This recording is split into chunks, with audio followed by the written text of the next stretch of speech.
coming up on Garden Talk. A lot of people, they talk about, and I'm one of those people, is the harvest tastes green, right? It just doesn't taste natural. Why is that? When you're pumping your plant with the wrong nitrogen and it's producing excess leaf or growing too fast and your harvest comes out bad, well, it's because what the plant is doing, right, is producing more amino acids for growth and not the proper amino acids or peptides or proteins for flowering or flavor. And manganese, what? It's like, how much manganese do we use, and why is it responsible for over 300 coenzyme reactions? Why are we not making it more significant, right? If people are on well water for some reason always has a lot of sodium. Throwing sulfur in your soil, it's going to help regulate your pH. I'm just blown away by that, right? Just one molecule, it turns the ether into reality where you can touch it, and I'm fascinated with that.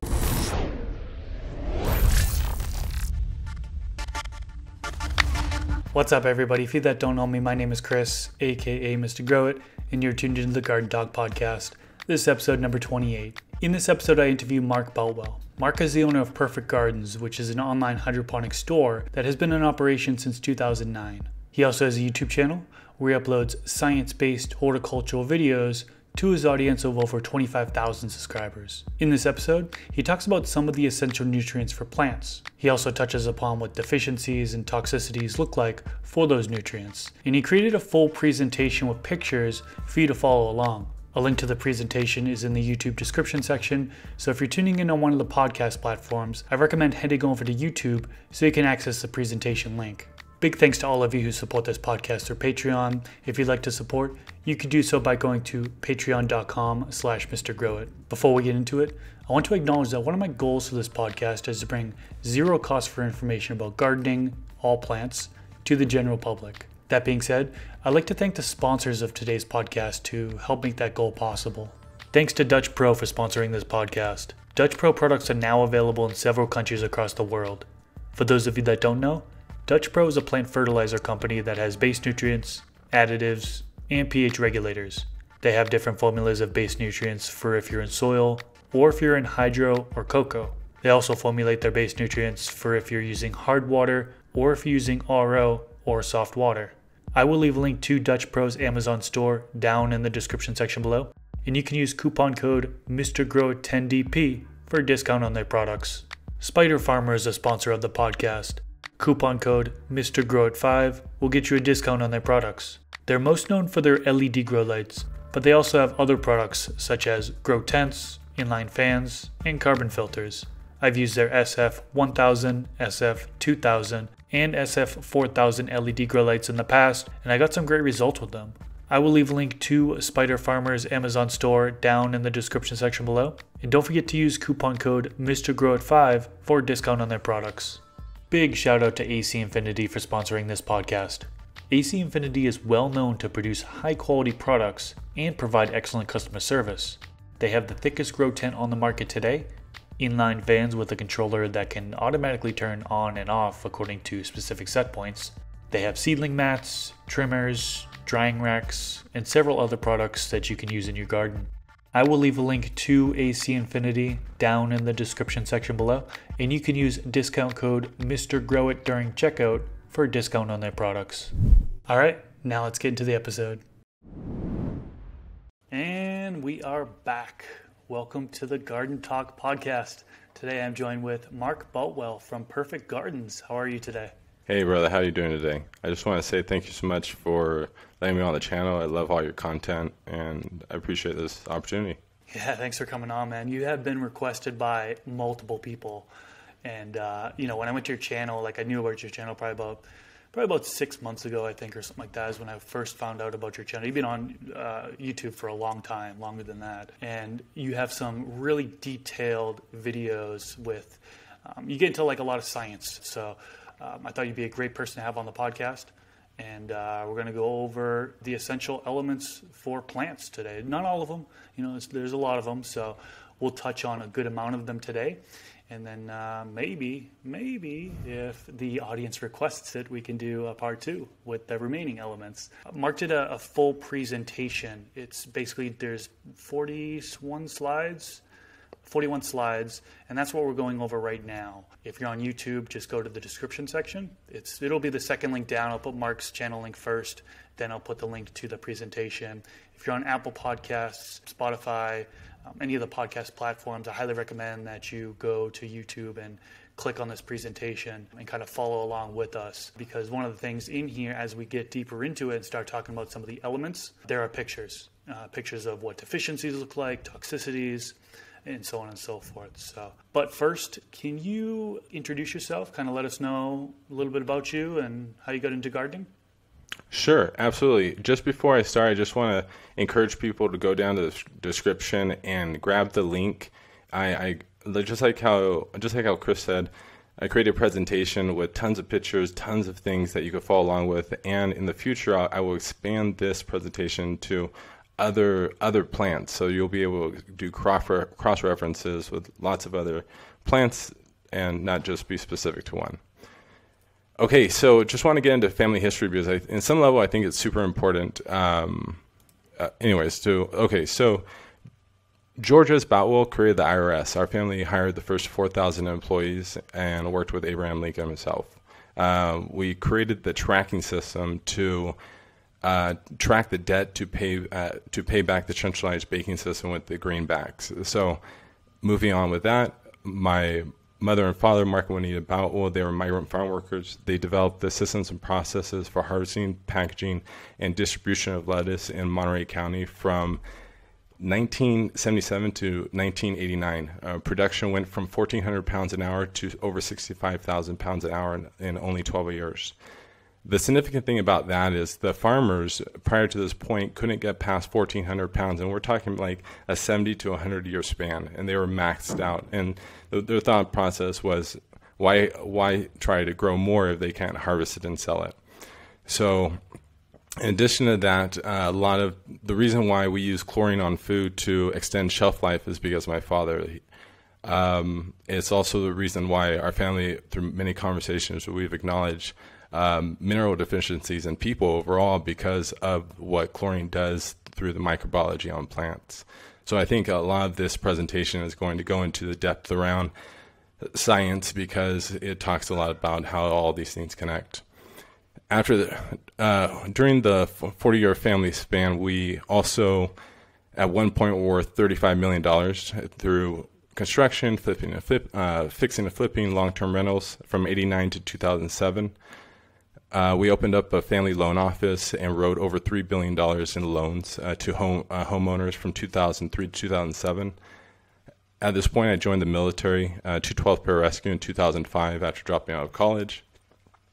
And this is where it ended up really taking a twist and us, going heavy deep into the other types of industries.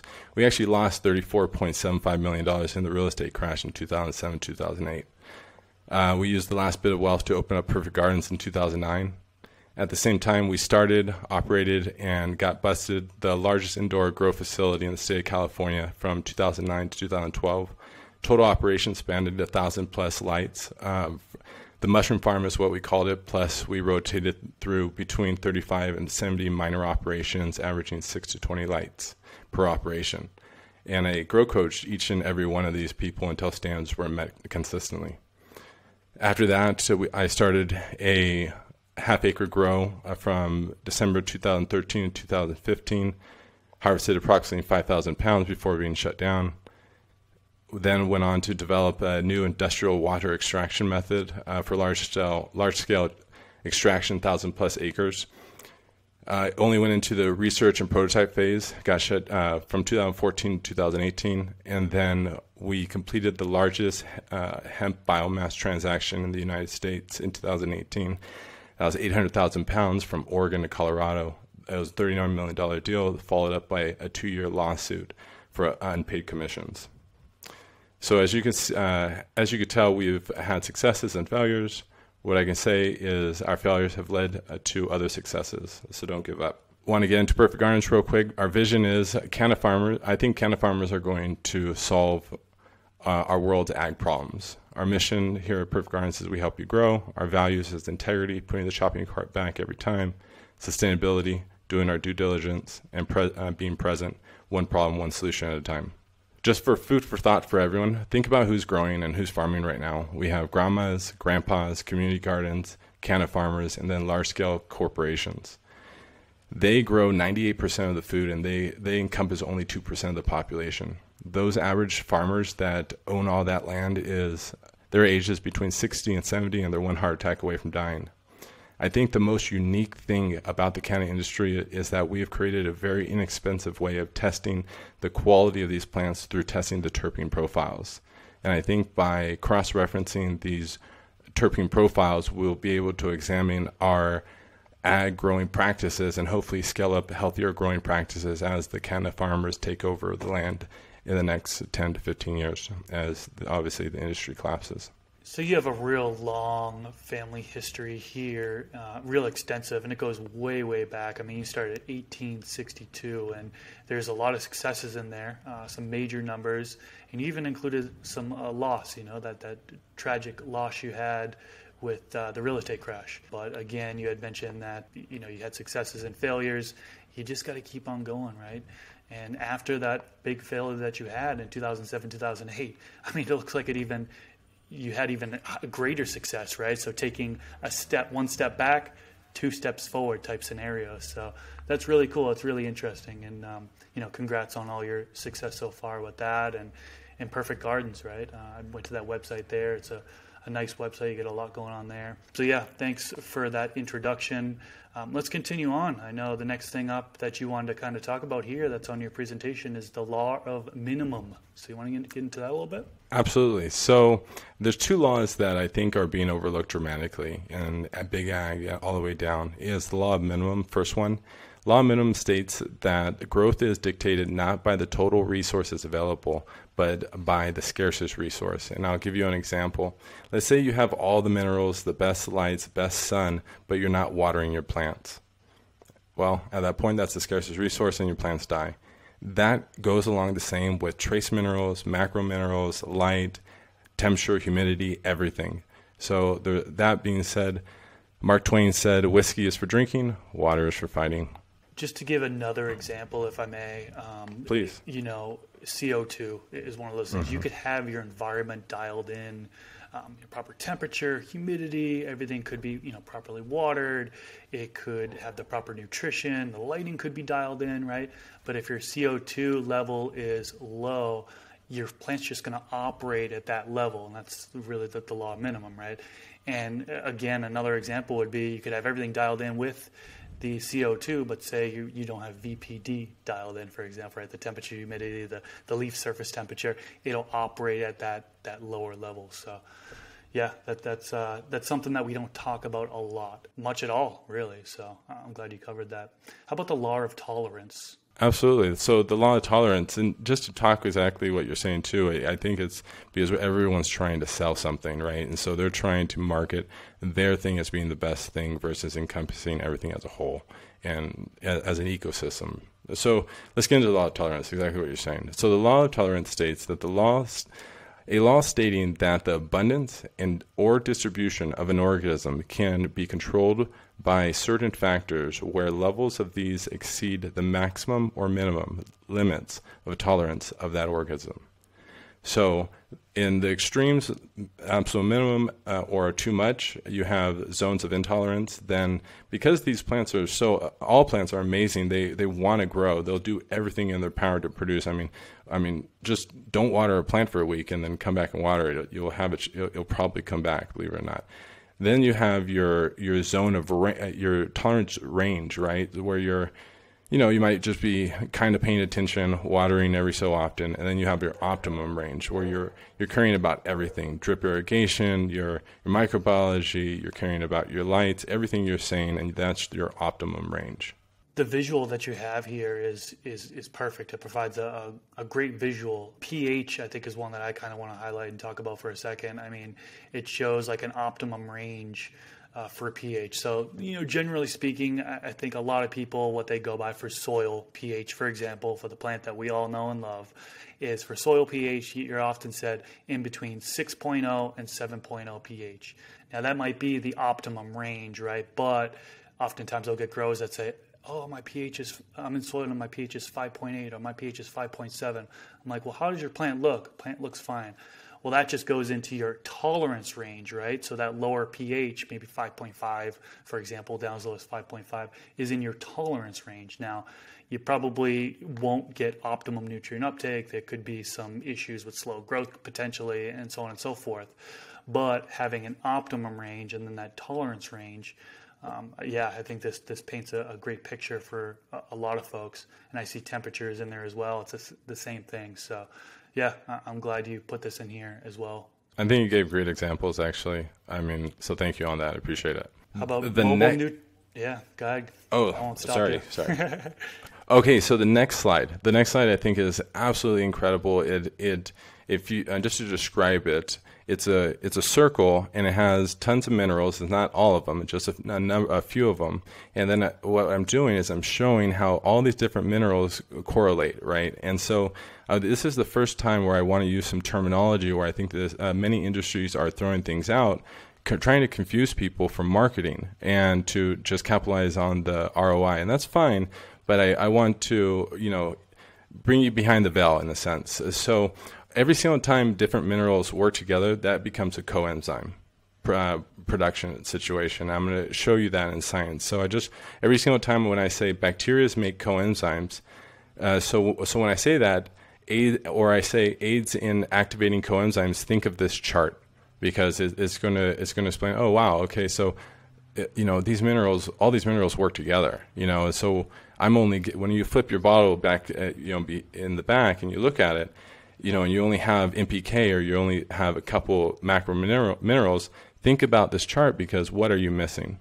Going into what you were just saying, mobile and immobile nutrients. So at this point, this next chart, if you didn't want to listen to the rest of this podcast, which I highly recommend do so to geek out on it, but if you don't want to, this chart, this next one's going to really just break it down for you and make it super simple to identify your problems or narrow it down to what it most likely is. So there's 3 things I want you to absolutely remember: immobile, mobile, and semi-mobile. So immobile nutrients if there's a deficiency or excess, it's going to appear in the newer leaves. And so why is that, right? So immobile nutrients is when the plant needs nutrients at one specific time and won't need it anymore. So if it doesn't have it while it's growing or producing, it's going to show up as an immobile nutrient because it doesn't have what it needs at that one point to grow properly. Mobile nutrient shows up in the older leaves first. Why? Because the plant can rob that nutrients from the older leaves and take it to the newer leaves to do its newer function: growing, flowering, producing, whatever that looks like. Semi-mobile is nutrients can actually show up in the older or newer, and sometimes it's finicky, sometimes it's going to matter on the pH. It's going to adjust. So just know that semi-mobile nutrients can show up in the older or newer. And as we go further down through the pictures, I'm going to show you very clear. Like once I show you the picture, you're going to be like, oh, okay, I've seen this. Just because we've all seen it. It just you have to. And there's so many deficiencies that look similar because there's secondary deficiencies underlying it that it's difficult to really identify. And when you see over 1 million plants and a number of different plants from just one, you see a whole bunch of them, you see this deficiency, it becomes, oh, it's really clear. Okay, this is what it looks like. So let's go ahead and get into it. Well, one thing I wanted to mention before we move on is this chart right here, it breaks it down between primary nutrients, secondary nutrients, macronutrients. It has the symbol there, and then I assume that third column, correct me if I'm wrong, mobile or immobile. So for nitrogen, yes, as mobile. Right? Or is mobile, yes or no, right? Yes. So nitrogen, for example, and I'm sure we're going to go on this on once we talk about nitrogen, but nitrogen is a good example. I think a lot of beginners would come across a nitrogen deficiency and realize that the bottom part of the plant, the leaves are going to start to turn yellow from the tips moving up. And what's happening is it's a mobile nutrient that's being relocated to the new growth. But yeah, I won't jump too ahead. I'll let you keep on going on there. No, you're perfect. Exactly how you're describing. And I don't want to, like you said, if we stop at a certain point, we'll come back to it in a part two. I think the most important thing is just coming into that awareness part of yourself where you're exactly what you're feeling. You're like, okay, it's starting in the old growth and it's turning yellow. So and look at where it's starting at the leaf, and you're starting to really realize, oh wow, it's robbing. You're taking it. You're starting to identify how it's showing up, whether it's showing up on the tip, or it's showing up right where the stem meets the leaf, because all these things will show small characteristics of what's happening within the plant. And like they say, it's like an animal whisperer, right? But you become a plant whisperer, and it's just because you're seeing these commonalities. So thank you for actually pointing that out. That's very helpful, actually. So next slide, 2 ways to fix most of the problems. Okay, so we're going to keep it simple again. Most of the slide is about geeking out. How to solve my problem, because that's what most people are concerned about. 2 ways: flush the plant, pH it, and restart. Or, which most people don't talk about, is balance the minerals. And that goes into play at the law of minimum and the law of tolerance.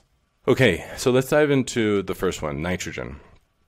And I want to talk about the nitrogen cycle because in this one, it breaks down the chemistry really well, but I want you to use this as a mental template as we talk about calcium, magnesium, phosphorus, and all these other ones, because there are many different chemical manufacturers out there that make other types of chemicals, and then they market it as nitrogen or phosphorus or whatever. So I'm going to show you right here by science how science uses nitrogen, how it changes the molecular structure, and then I'm going to show you how there are other nitrogens that come up in this industry or other big ag industries, and why are they putting that nitrogen in there when there's the natural nitrogens that are fertilizer that they can synthesize and sell that are just as available and relatively close to the same price. And I don't know why they do it, but it is what it is. All right, so the nitrogen cycle. So there are 5 parts to the nitrogen cycle. There's a nitrogen fixation, assimilation, ammonification, nitrification, and denitrification. So nitrogen fixation is basically when the nitrogen gas and, let's say, electricity bulge or electricity fires off, ends up electrifying nitrogen, and it turns it into nitrogen dioxide. So it goes from N2 to NO2. Okay, so then when that's electrified, it combines to water and then becomes nitric acid, so NHO3. And so that entire process is nitrogen fixation.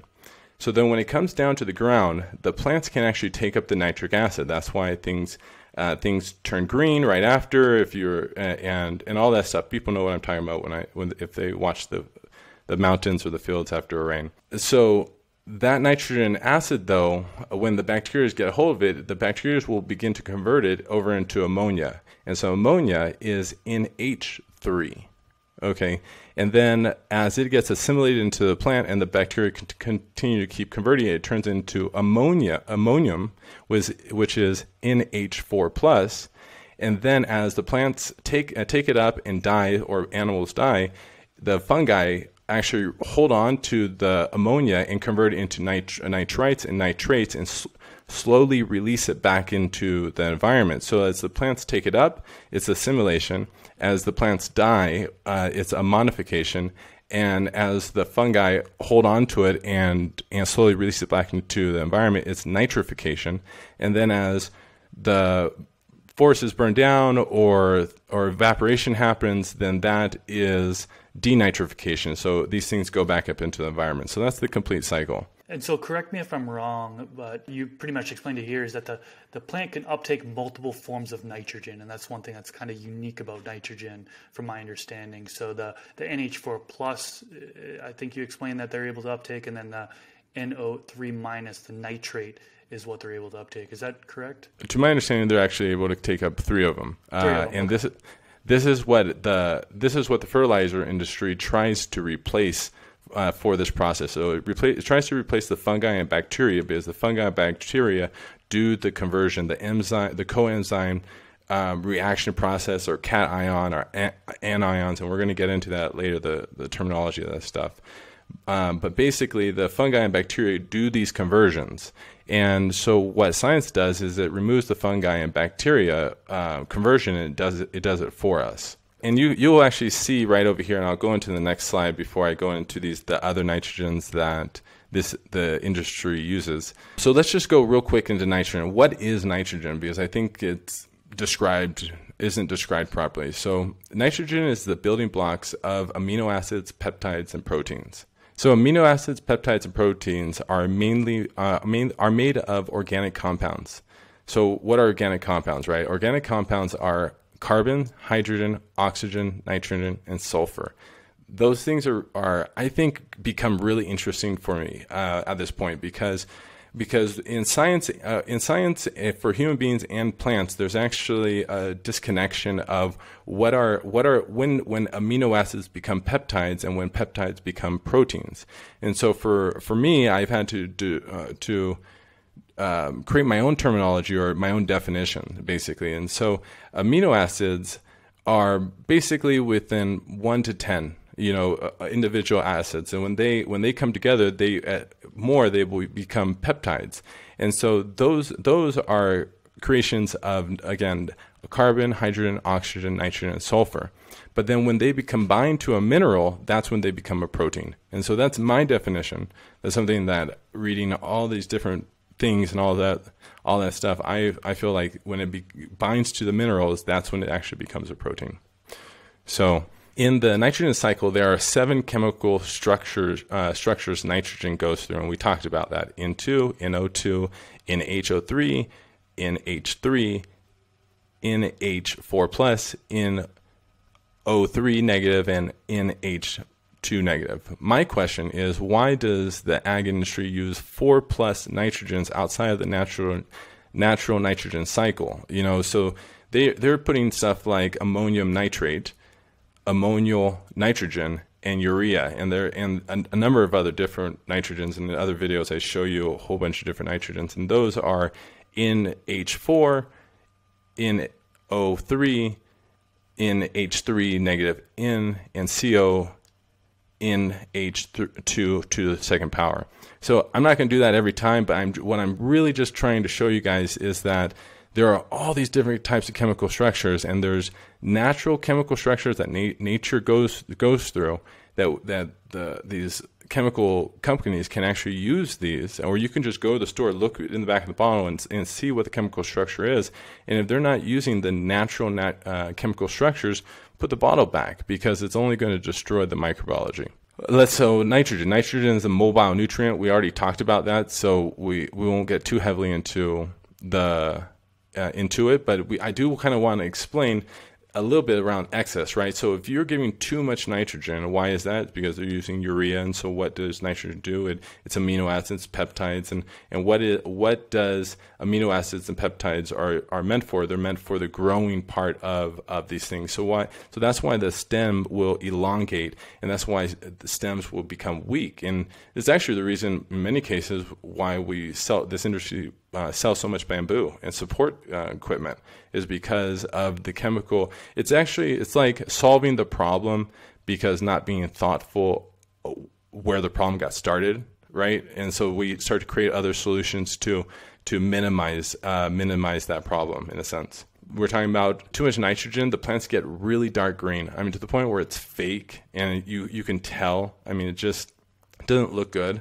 And then a lot of people, they talk about, and I'm one of those people, is the harvest tastes green, right? It just doesn't taste natural. Why is that? Is because those in the beginning, they're using a whole bunch of nitrogen, and I'll show you in the chemical structure the whole bunch of nitrogen in the initial amino acid coenzyme process with the bacterias, where to grow, right? But then when those nitrogens and those organic compounds combine to the trace minerals, the smaller minerals later, they're used later in the plant. And they're using totally different ratios. So that's why when you're pumping your plant with the wrong nitrogen and it's producing excess leaf or growing too fast and your harvest comes out bad, well, it's because what the plant is doing, right, is producing more amino acids for growth and not for the proper amino acids or peptides or proteins for flowering or flavor. And that's why a lot of people are they say they flush at the end of the cycle. And I don't know if I'm jumping ahead here, but like it kind of opens up a can of worms, because there's going to be so many people that say,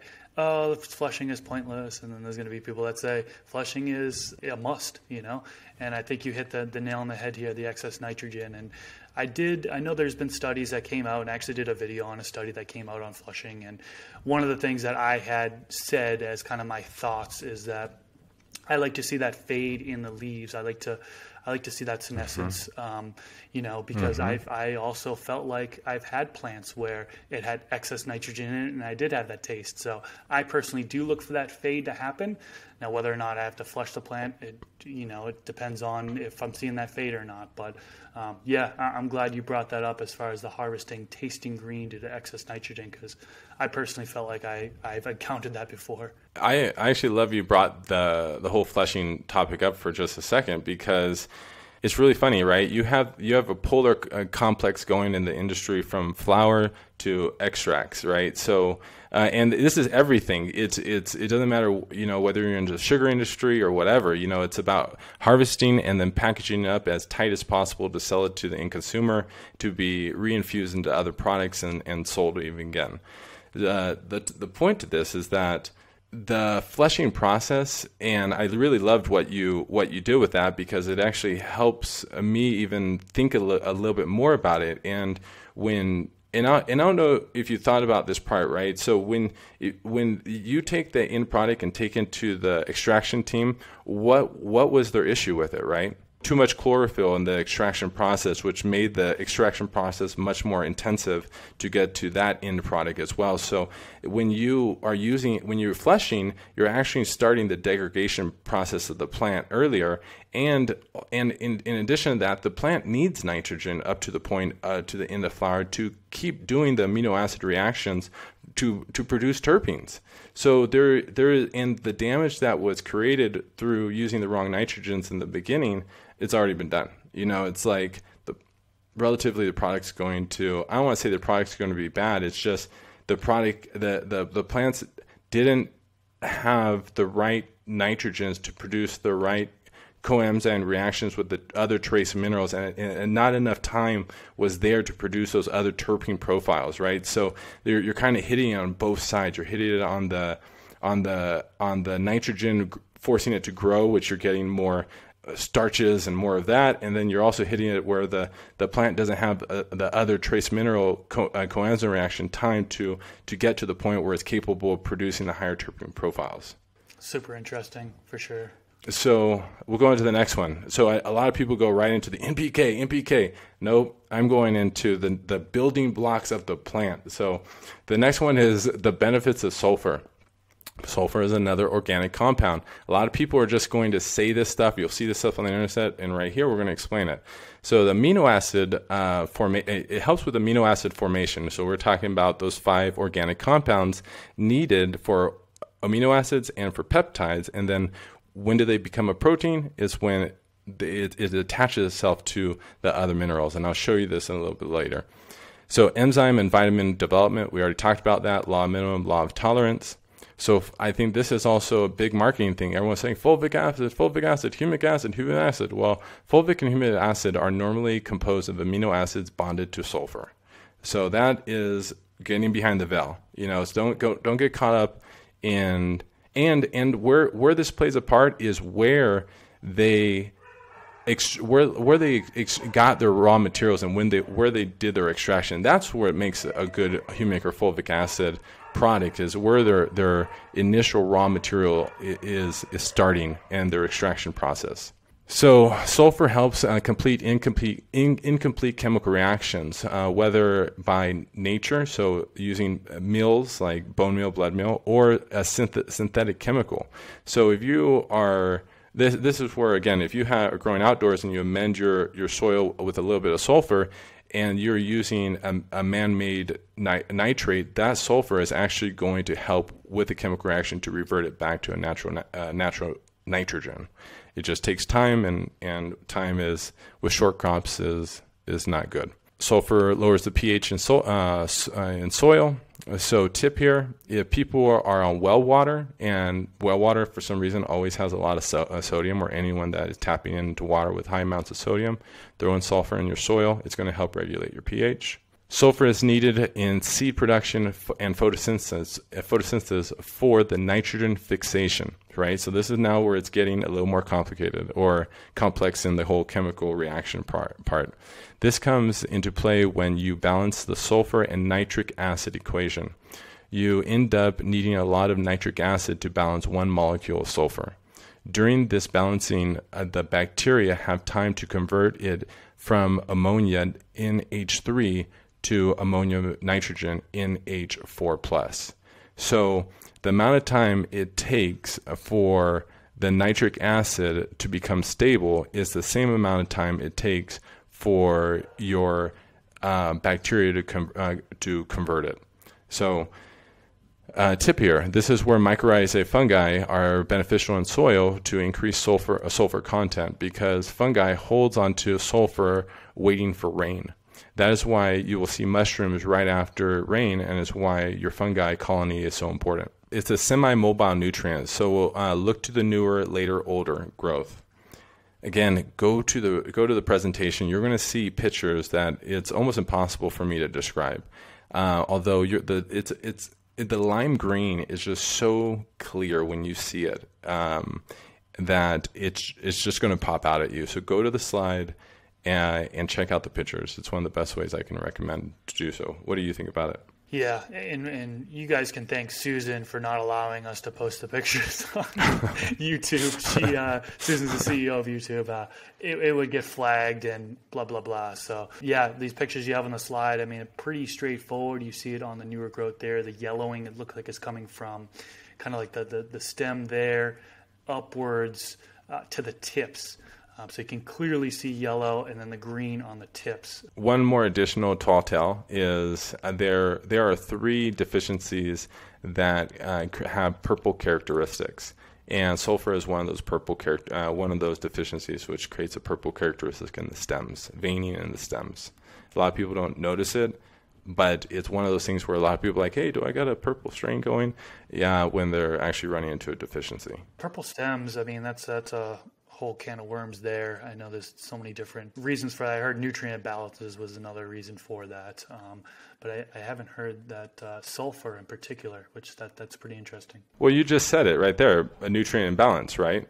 And sulfur does organic compounds, amino acids, and peptides to create proteins, which are later used in the also, plant. cold temps is another thing. If I know when I cold temps, or if you like water the plant with cold water, like under, I want to say like roughly 65 degrees Fahrenheit or lower than that, like overnight, like the next day, you can see like it's not just like a straight up purple stem, the entire stem, but it's kind of like streaks. You'll see streaks of purple. So if you see the streaking at all, you can probably contribute it to either low temps or low water temp giving it to it. So I figured that's worth mentioning. They're actually causing a plant deficiency in that moment. And I'll explain that in one of the other deficiency slides. Okay.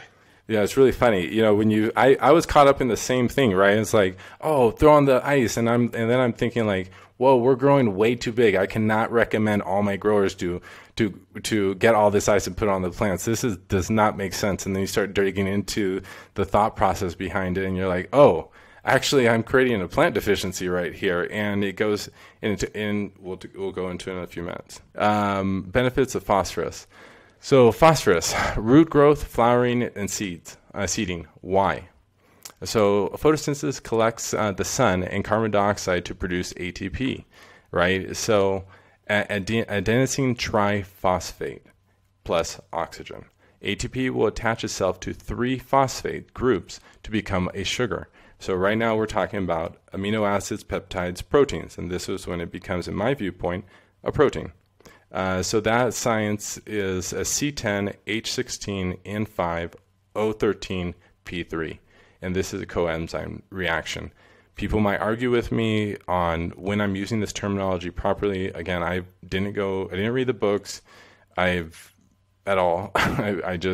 get curious and I start reading lots of different people's perspectives, and then after you read thousands of words, you kind of formulate your own thought process to it, in a sense. So plants release the O2 and store the energy in the form of sugars, glucose, in the root system, which later combines with amino acids to become aka exodites. So that's another terminology in the industry that I think a lot of people use, although it's not really understood the connection, right, between photosynthesis and when it becomes exodite. And when it becomes exodite is when that sugar attaches itself to other amino acids, which again become an exodite, which stimulates root growth and bacteria and fungi development.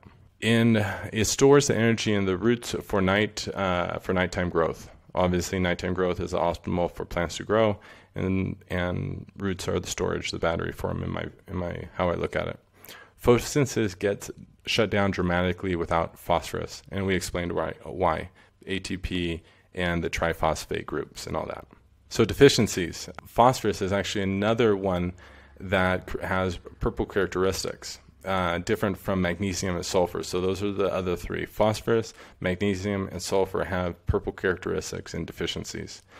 Purple pigments in the leaves mixed with the green any time prior to the 2 weeks of harvest. This is like, everything's obviously I'm saying is not like keystone. These are these things where in my years of growing and grow coaching, I had to be able to go into a room very quickly and identify the problem and get out, because I had to go to the next operation to identify their problems and go on and on. So I had to be able to see certain things, and this was one of the things. So whenever I see purple pigmentation 2 weeks from harvest, I was like, this is too early for autumn situation to happen. So I would start to be like, okay, this is kind of a tell that lets me depict what type of a deficiency I'm having. This is caused by accumulation of sugars that produce anthocyanin, followed by necrosis of the leaves, similar to calcium deficiency, although 5 times worse. It's a mobile nutrient, so where do you want to look for a mobile nutrient? Bottom of the plant, right? Older leaves. Older of the leaves. Exactly. Great job. I'm trying to, and if, as I go through this, I encourage you to pause the video, and then before I answer it, put your answer in. Be like, I think it's this, and just go along with it. Just who cares if you're wrong? So phosphorus. Go ahead. I was going to say, I know with phosphorus deficiency, I've come across this multiple times. Use the Fox Farm nutrient lineup, for example, and in their lineup, I know there's some nutrient lineups that they come with excess phosphorus, and there's soil scientists that say, hey, some of these bottled lines, they have excess phosphorus in it, and it's going to lock it out. In reality, that nutrient formula probably should just be changed so it has less phosphorus, so it doesn't lock out, for example. Or maybe I'm wrong. Maybe it wasn't an excess of phosphorus that locked it out, but maybe it was not enough phosphorus. And also, I know that there's some nutrients, I don't have them memorized, but there's some nutrients that lock out other nutrients if there's an excess of them. I'm not sure if you cover that in this presentation. I don't have them memorized. I have a couple of them memorized, but not a lot of them. But I know phosphorus can get locked out due to excess of other nutrients as well. Well, we're going back to the first two laws, law of minimum and law of tolerance. Right there. Yeah, I straight up, guys, I don't know all this stuff. I have to go back to my references. This is why I make notes like this, so I don't have to remember. I nowadays don't have the best memory, probably because of the medicine, whatever.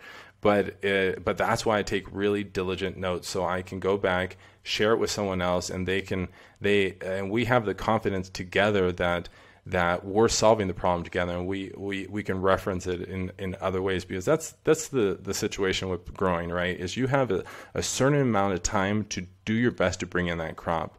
So it doesn't matter about being the guy. It matters about solving the problem and bringing in the harvest, because some farms, they have a lot of microeconomics around them with employees and taxes and all that other stuff. So it's important that crop comes in on time and in line with your values. Great point.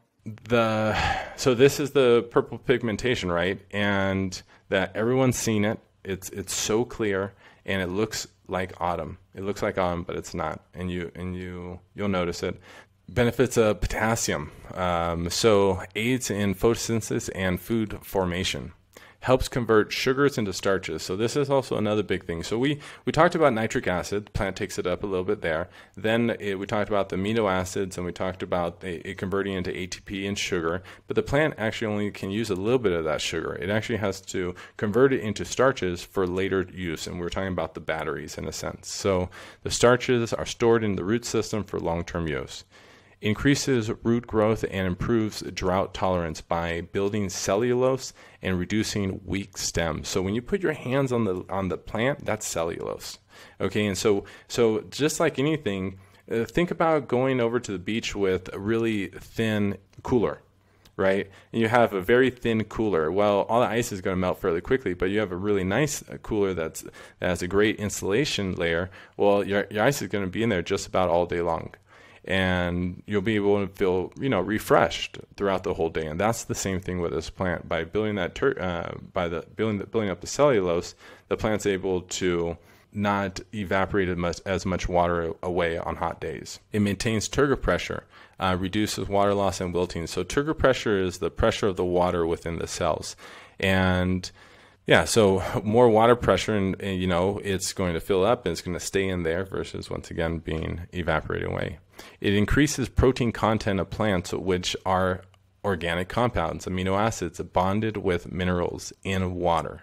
Okay, so with more turgor pressure and less water being evaporated away, the plants are going to have more time for other coenzyme reactions, right? But if the plant's constantly having to refill up its tank, well, it doesn't have enough time to do more coenzyme reactions. So this is that process where that's what potassium helps do. This is why the water system is the blood transportation system for more coenzyme production, and it's how potassium aids in activating at least 60 other coenzymes being produced. So we go back to the law of minimum, law of tolerance, that chart where you see all the minerals working together, right? Well, when you have water and time, you have time for that coenzyme reaction to happen. With more coenzyme reactions happening, the plant's able to achieve its true potential. Help stop the spread of crop disease and nematodes. Well, nematodes come because of stagnated water, right? So if you have more water retention and you have more minerals in the water is going to stay healthy and it's going to be able to fight off disease. Potassium is a mobile nutrient. So where are you going to look for the mobile nutrient? Older leaves. All right, I love it. Okay, so I won't keep doing that to you. I paused for a minute so the audience could think about it. Oh, okay. I'll keep doing it then. Okay, so the next one, potassium. Oh, this is just so clear. Again, we've seen this so often. Corrosis starts on the upper half of the leaf. It happens over and over and over, and all I want to do is just take that one leaf off. Get rid of that. I don't even want to see that. I don't even want to see that. Why is that one leaf dying, right? But it's showing me signs of what the rest of the crop's going to grow through. And if I pay attention to that one leaf, I'm going to be saving myself through deficiencies later through a crop. Everyone's seen it. Go to the presentation and see it. Once you see it, you're going to be like, oh, wow, I probably have a potassium deficiency in my grow room right now. One thing I do want to mention that relates to potassium is potassium. One thing I do know is we talked about the relationship of nutrients. Potassium and calcium are antagonistic. And basically what that means in simplified terms is they kind of work against each other in a way. I guess that's the easiest way I can explain it. And a scenario happened. Somebody posted on my forum, mrgrow.com/forum. If you ever want to post pictures of grow, you have questions or whatever, you can head over there. They had a calcium deficiency. And one thing I had mentioned is, hey, what part of he was in late flowering and he started getting calcium deficiency. And I asked him what his nutrient regimen was, and he was pumping in a PK booster. Right, so phosphorus, potassium. So he actually had an excess of potassium that caused calcium deficiency.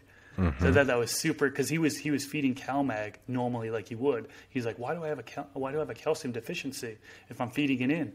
It was because he had excess of potassium. So I thought that was worth mentioning at this point.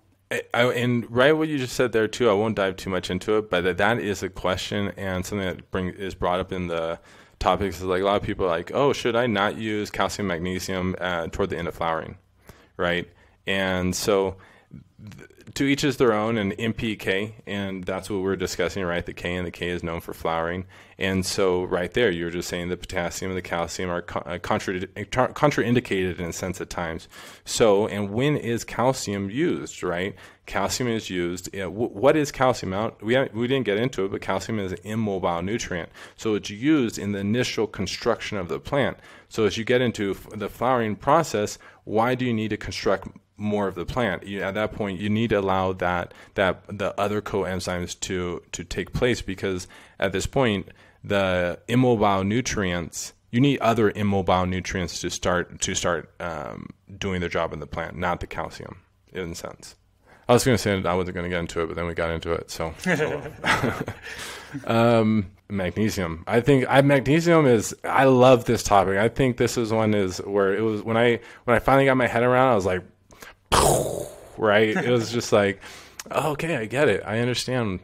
So chlorophyll reduction in the green blood. Okay, so chlorophyll production is the green blood of the plant. I always like to use certain terminology that hopefully creates a connection to your soul, in a sense, right? So you have red blood, and then you have green blood, and that's the chlorophyll. So hopefully you have a deeper connection, in a sense. Magnesium gives the green color. So the center of the chlorophyll molecule is magnesium. So let's jump over to the magnesium molecule. So we have 55 carbons, so that's an organic compound, 72 hydrogens, another organic compound, 4 nitrogens, another organic compound, 5 oxygens, and then 1 magnesium. I'm just blown away by that, right? Just one molecule, it turns the ether into reality where you can touch it. And I'm fascinated with that. Okay. So anyways, so phosphorus mobility. So it talks about phosphorus mobility, and we already talked about ATP. So this is also where, and iron utilization, we're going to get into that in a second, but phosphorus mobility and iron utilization goes into the law of minimum, law of tolerance again, right? Where when magnesium is able to do its job with the chlorophyll, the ATP is able to do its function. And then, again, we'll get into iron in a second. Fruiting and maturing.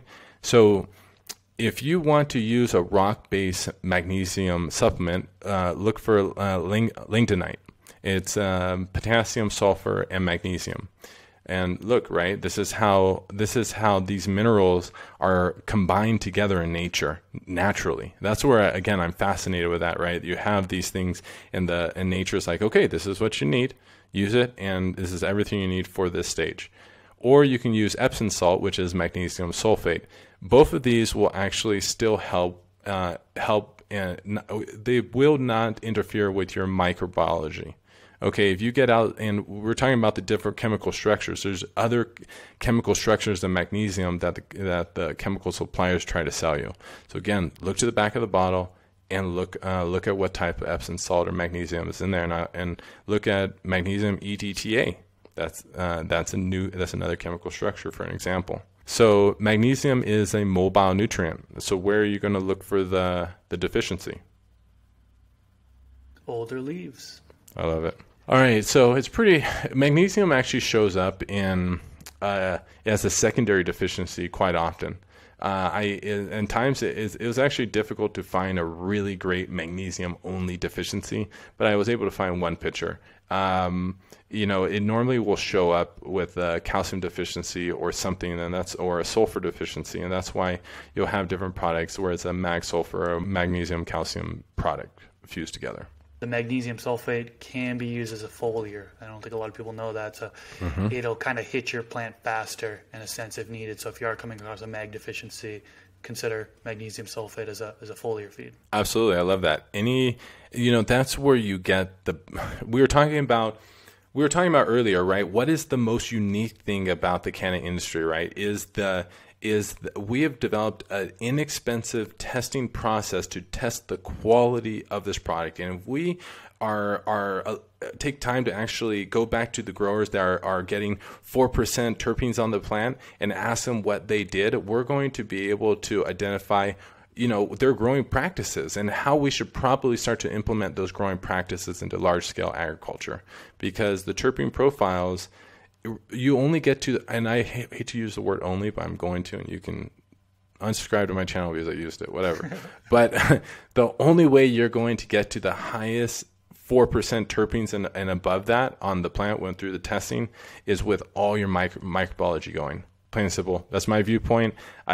All the growers that I've known that have gotten into the top 10 on the testing on the different types of competitions out there, when I've gotten an opportunity to talk to them, they were all in the microbiology direction. They weren't just in the chemi side. So let's go ahead and get into iron. Iron is for chlorophyll formation because of ferrotoxins. And ferrotoxins are iron sulfate protein, found or peptide, whatever. Well, this is iron, right? So now we're talking about it connected to a mineral and an organic compound, so we want to call it a protein. So iron sulfate protein found in the chloroplast, the site of photosynthesis. And you can look at the picture where I'm showing where is in the presentation. Ferrotoxins also play a role when balancing the nitrogen and reducing the sulfur. So then in the nitrogen fixation and assimilation process is when iron and sulfur come together. So we're minimum law of tolerance again. When balancing the equation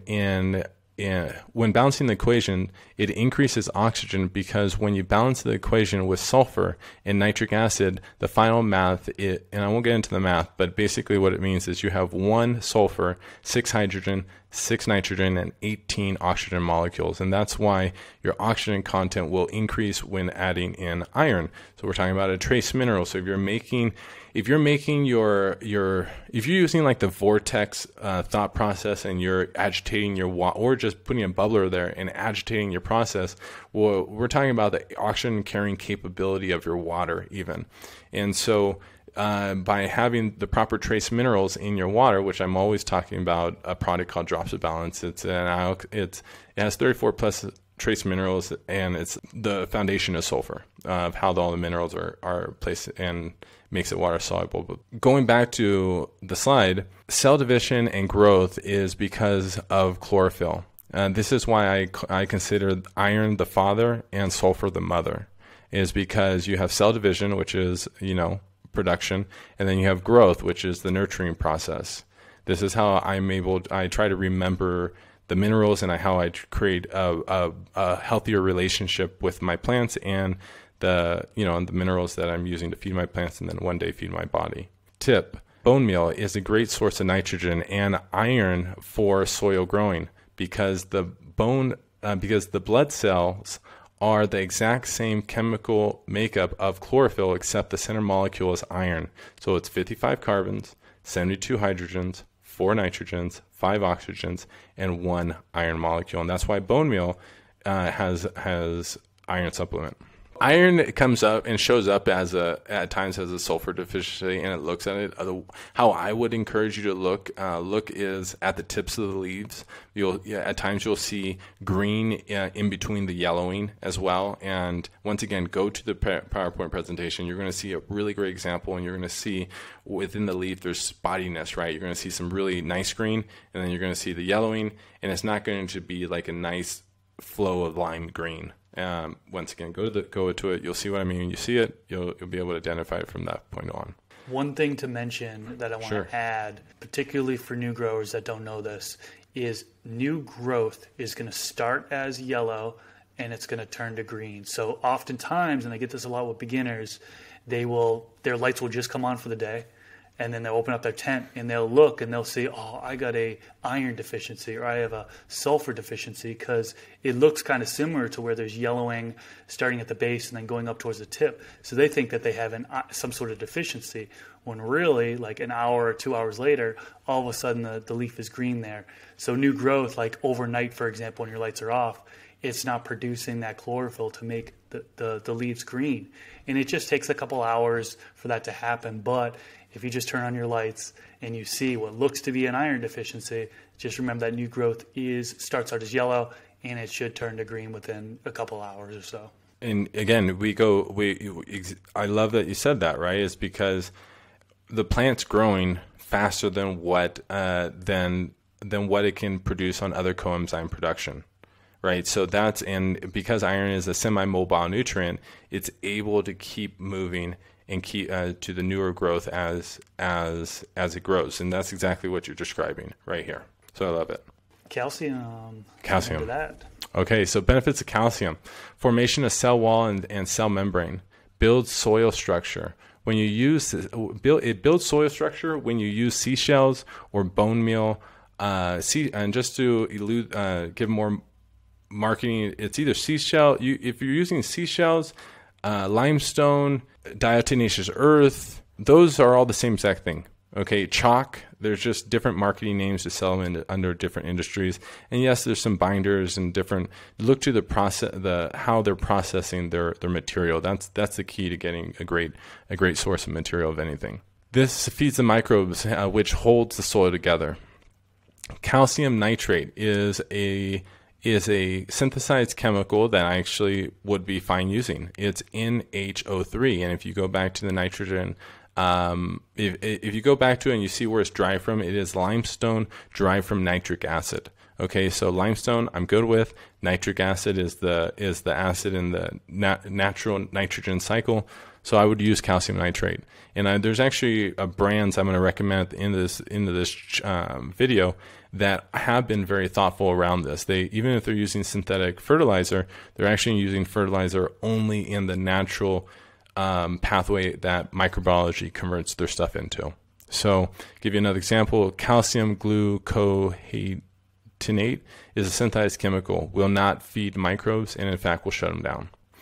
So that calcium, that type of calcium is actually in a number of bottles that you buy on your shelf. And I'm not going to slander some of the brands right now, but I want to. So critical for activating certain enzymes. Law of minimum, law of tolerance. Tip: use dolomite lime for soil to help prevent calcium deficiency. Calcium is an immobile nutrient, so look to the newer leaves to identify deficiencies in excess. Calcium, we've all seen it. It's yellowish brown irregular spots, and you're going to see it as the plant is growing. You're right, is because it's an immobile nutrient. It needs that as the plant is growing, and it needs it dramatically less later into flowering. Is like what we talked about earlier. The thing with the calcium is it goes back to strong cell walls, right? If you come across calcium deficiency in flowering, you're going to get some floppage, right? The plant's going to be flopping over, especially if it's got those big flowers on there. It's happened to me before, and it's not fun. Oh, excuse me. It's not fun to try to get them up for support. So calcium's super important. Just going along with what you're saying, like I grow coach clients literally all over the world that this is all they got. This is all they, it's for some reason, this is what they buy, and I don't want them to go buy more stuff. And when I look to the back of the bottles and I look at the nitrogen they're using, whether it's urea or whatever, this is when I would highly encourage them to make sure to be adding in the calcium, because that plant's going to be growing quickly and they need the other fertilizers to do those other functions that they're growing, or like we said, they're going to get weak stems or whatever. So as I'm grow coaching people, it doesn't matter really how they're growing. I always encourage them to go the microbiology direction, but if they don't, I'm also tailoring them on their base nutrients, how they're growing, and other additives to use at certain times for very specific reasons because of the chemicals they're using. Great point. So benefits of magnesium. And this is where I get incredibly fascinated, right? So as I go through these slides, you're going to see that the coenzyme reactions start increasing more and more and more. But it's manganese. What? It's like, how much manganese do we use, and why is it responsible for over 300 coenzyme reactions? Why are we not making it more significant, right? And this is, again, how we get to the higher health or potential of these plants, is because as we get more into the trace minerals, like all the foundation of the plant, if you notice it, is created is to transport the trace minerals. So why are we not putting more energy into what the plant is actually asking for almost the entire time? So manganese aids in more than 300 enzymes that regulate the human body and plants. Law of minimum, law of tolerance. Without manganese, chlorophyll cannot capture sun energy for photosynthesis. Capturing light. What is light? Light is harmonic frequencies. So magnesium is the receiver. So plants are listening to music all day long. Proof: plants like music. Just a correction, manganese. You said Manganese. magnesium. Oh, thank you. I do that all the time. I always switch these stupid. Yeah. If I do that again, we are on manganese, not magnesium. Perfect. Plants interpret the music they are listening to by the trace minerals activated with coenzymes designed with the DNA RNA code that are stored in the leaves. And I'm going to repeat this one more time because I think this is so incredibly important.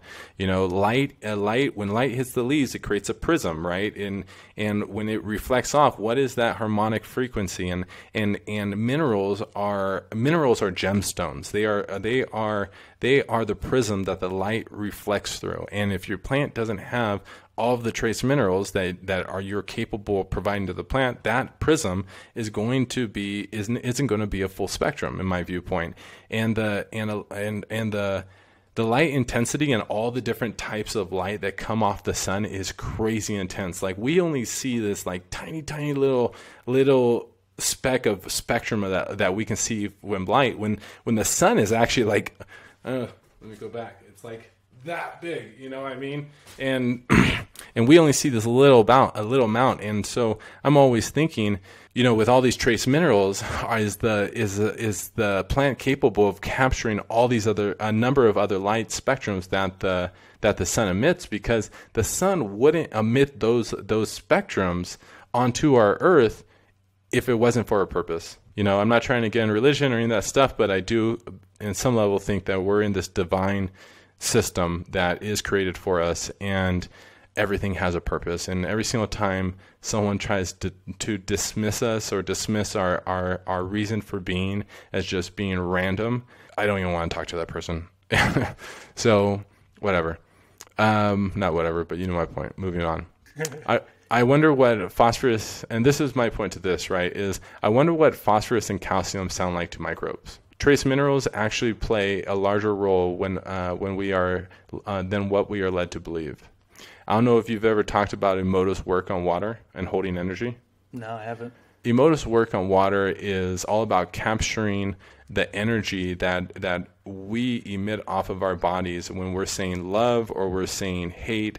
And the energy and the water actually has the ability to capture that energy. And what he does is he says this words, or he plays certain music right when the water is going to the freezing point, and then he looks at the water underneath the microscope, and he's shown over the last 2 decades all of the different crystalline structures that the water forms through different energy we emit off of it. And not to go too far into to our ancient history, but you know, the waterways in India, all throughout the world, actually in the stone structures where they're having water going through all these pathways, a lot of these ancient structures actually have words like love or appreciation going through their waterways, which is very interesting to me. So minerals are electrons, protons, and neutrons. Can we admit that? Can we agree to that? Yep. Okay, so Buddha said we can experience 108 human characteristics being emotions. Emotions are energy.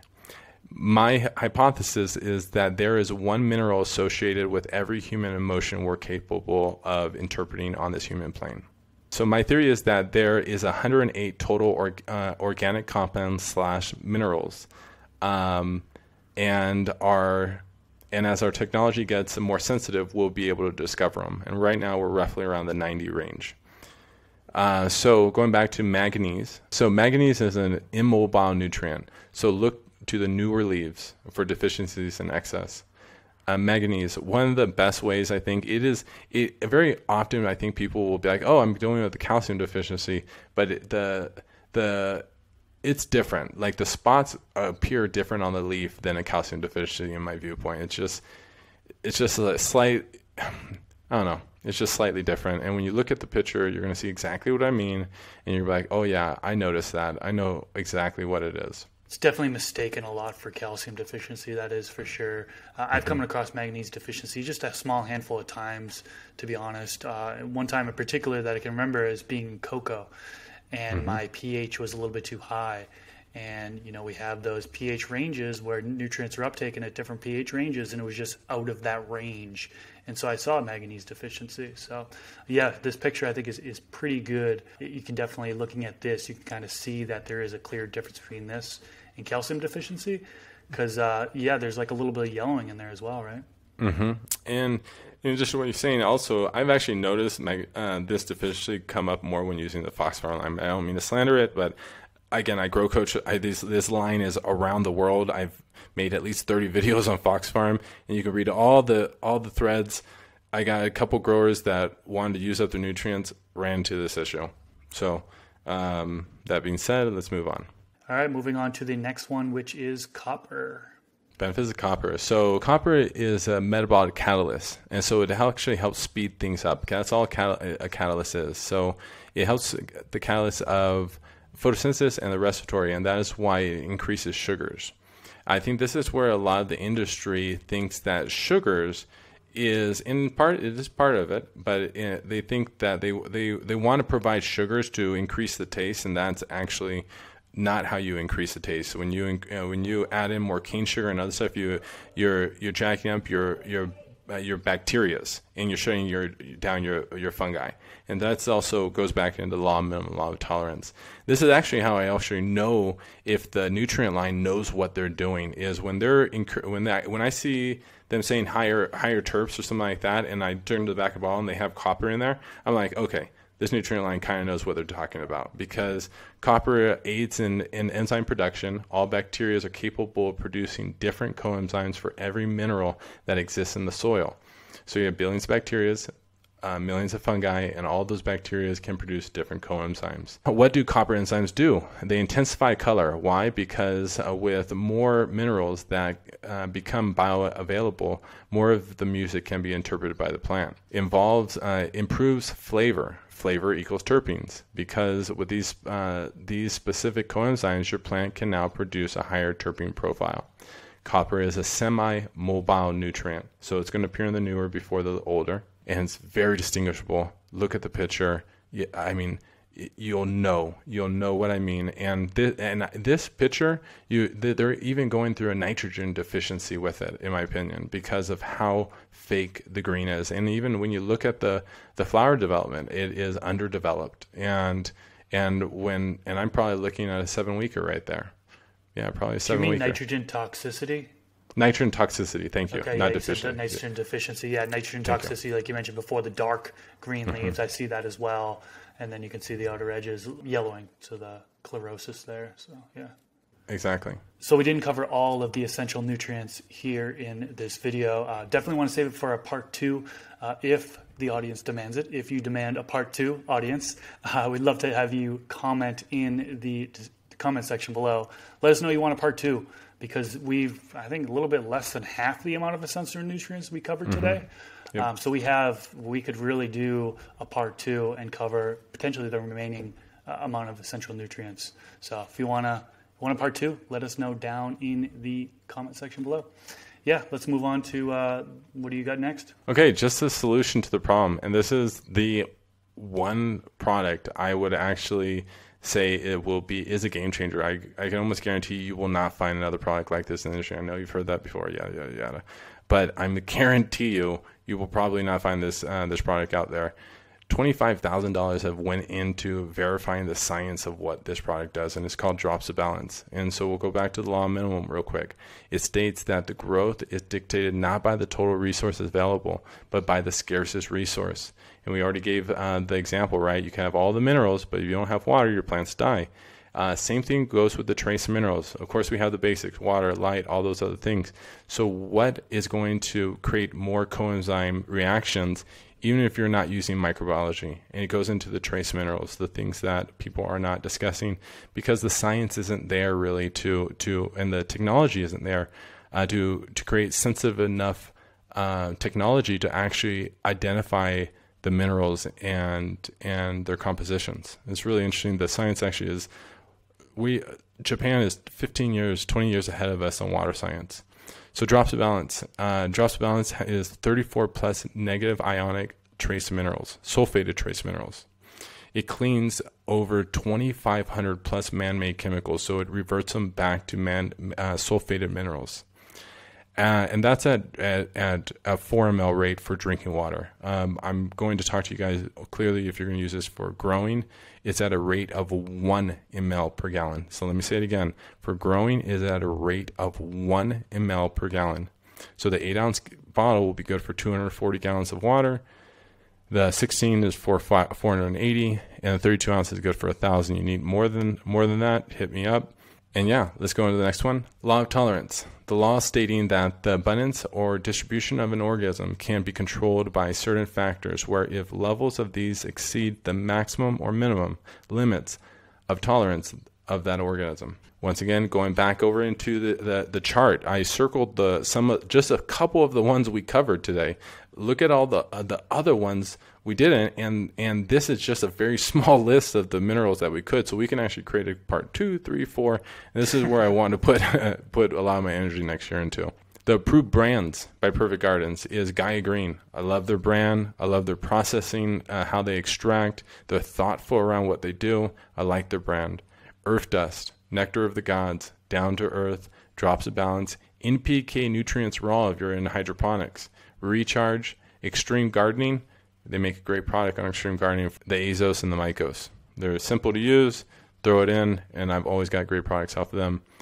Anyways, there's a few other lines I do like, but for now, I think that's about everything. Awesome. Well, Mark, you were really the first person in this podcast to put together a presentation like this. This is phenomenal. This is great. Cool. A lot of details. We touched on so much. I think this is going to be a viewer favorite for sure. Thank you for your efforts there.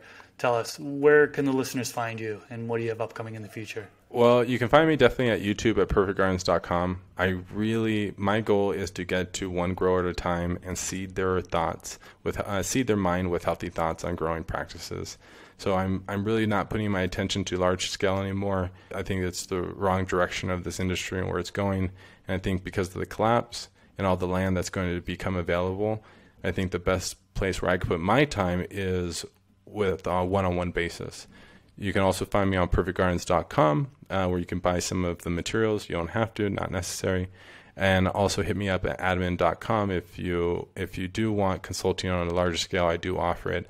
I just am very selective with the corporations and where I put my energy and time to. Also, please like, share, and subscribe. That's super helpful, guys. I have made 400 videos up, and a fourth of them, no, even more than that, are demonetized. But I genuinely enjoy giving away the free information because I don't have to get caught up on trying to sell stuff to survive.